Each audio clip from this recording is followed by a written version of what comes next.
My name is Shantae, and we are having our first ever episode of Parent to Parent Stories from the NICU unit. And tonight we have with us Julian, and he had a child in the NICU unit back in 2011. Julian, tell us how you ended up with a child in the NICU unit. My wife was 26 and a half weeks along in gestation cycle, and it was actually about 2 days before Thanksgiving, and she and I were going to do some last minute shopping, and we just stopped by for a routine checkup at the doctor, and within an hour, the doctor was admitting us into the hospital. Okay. You care to tell us anything about your little one? Sure. Uh, My little guy, we nicknamed him Jew too because my name is Julian and my nickname is Jew, and we named him after me. So he was our namesake. So we called me Jew one, and we called him Jew two.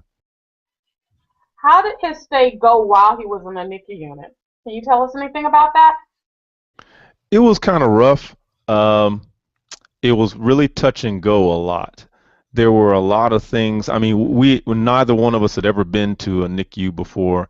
Um, there were a lot of things going on in the NICU. There were a lot of kids there, or there were a lot of babies there who were at total different levels. Like there were some kids there who they were only going to be in the NICU for like about 4 days, and then there were other kids who had been in the NICU for weeks, and they were going to continue to be there for several more weeks. So it was really, it was a really somber experience. Um, Sometimes it was a little depressing, and other times, people try to do their best to keep you, to cheer you up. You said your wife went in 2 days before Thanksgiving. How far along was your wife as far as gestational time period? She was 26 and a half weeks. And how long did your stay in the NICU unit end up being total? I think we were in the NICU for about 18 days total. Would you care to tell us about any of your happy times and what made that experience a happy time while you and your little one were in the NICU unit? Um, One of the happy times for us was when we actually got a chance to hold him and get a chance to touch him. Most of the time when people hear about babies in the NICU, they show pictures of the mom or the father holding the baby, but the reality of it is that's when the baby is much further along. For numerous children that were in the NICU during the time that Jutu was in the NICU, they were closer to like 26 weeks, 25 weeks, 28 weeks. And at that time period, you may not be able to hold your child. So that was that time, that moment when they let me change his diaper and they let me hold him. That was probably like the hype moment. That was an exciting moment for me. I don't think I've ever been that excited to see Pooh in my life. How did he respond in that moment? Was it one of those connection moments, or was it one of those moments where he's like, "Who is this touching me?" I think it was more so like, who the crap is this, and put me down. He didn't know who was holding him at that moment. They had the little blinders on his eyes to protect his eyes from the little infrared lamps that they had, um, the little heat lamps that they had on him. So he couldn't really see who was actually holding him. So he threw kind of a fit for the most part. What was one of your lower moments while at the NICU? Or one of your Um, sad moments? I think one of my sad moments was when they had him on the oscillator machine, and the oscillator machine is forcing air in and out of his lungs so fast that his lungs don't have to move because we use muscles to breathe and all that good stuff. And when you're that age, your body is still learning how to breathe. So it takes the learning part out of it and just allows him to get oxygen in and out. So I was looking at him, and when the oscillator is running, their chests inflate like a balloon.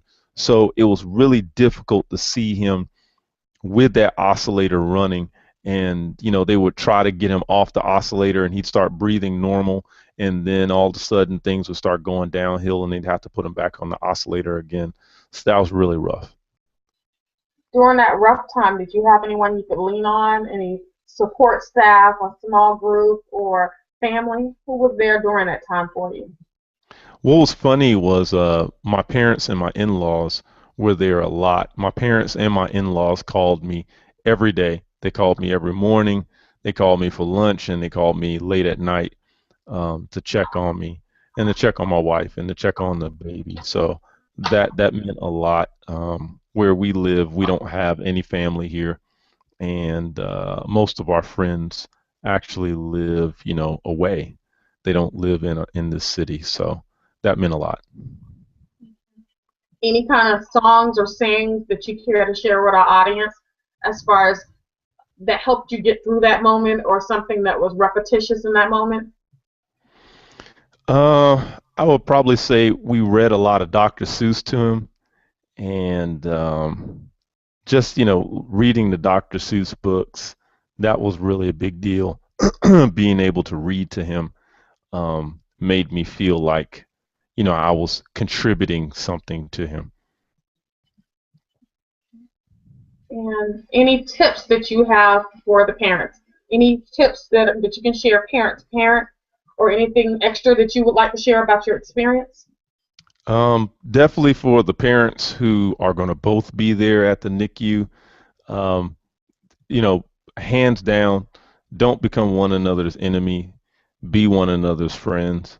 There's so much stuff that's going on at the NICU, and you don't really know what's going on. And there's people around you who are working, and most of them aren't even meaning to be rude or anything, but they're just doing their job. And there's so much stuff going on that a lot of times you feel really alone while you're there. So you definitely want to, if your spouse is there, be there for your spouse, be there for one another. That's not the time to be selfish. That's the time to be a team player. And another thing that I would highly advise is to download the Connect to NICU app. If I had to connect to NICU app when I was in the NICU, it would have helped me a lot, because while I was in the NICU, they were constantly telling me things, and I was constantly seeing things, and I didn't know what any of it meant. And the Connected NICU app allows you to tap into all that terminology and learn what all that stuff means and figure out what the nurses are telling you and what the machines are. And it may not bring you all the joy in the world, but it does give you some peace of mind to at least know what's going on. I actually have one final question for you. Where you said you had a son. Where's your son now? My son is no longer with us. My son, on the 18th day, as a matter of fact, it was on the day that we were supposed to meet with the doctor to discuss um, our preparations for the near future of bringing him home. He passed on that day. Um, so he's no longer with us here. Would you have any advice for parents who have lost their child while in the NICU? Um, I would definitely tell parents, don't run away from your emotions that you feel in that moment. Go ahead and walk those emotions out. One of the things that happened to me was I got really excited when we met with a group, a grief share group, and I met all these guys who were in my age group, and we got a chance to just kind of talk about how we felt that night. And that was probably one of the best healing moments that I had immediately after the passing of my son. Don't hide how you feel. Most people are not going to understand how you feel.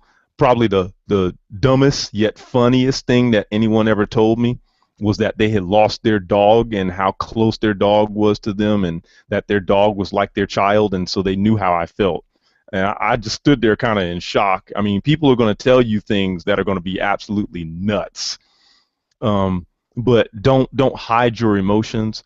Go ahead and let them do what they need to do, because if you do, then you'll actually be able to learn how to live with the situation. it happened, and no life is never and life is never going to be the same, because if my Jutu was here now, my life would never be the same as it was before he arrived. So with him not being here, it's never going to be the same as it was when he was here. So I just let those emotions flow, especially to the dads out there.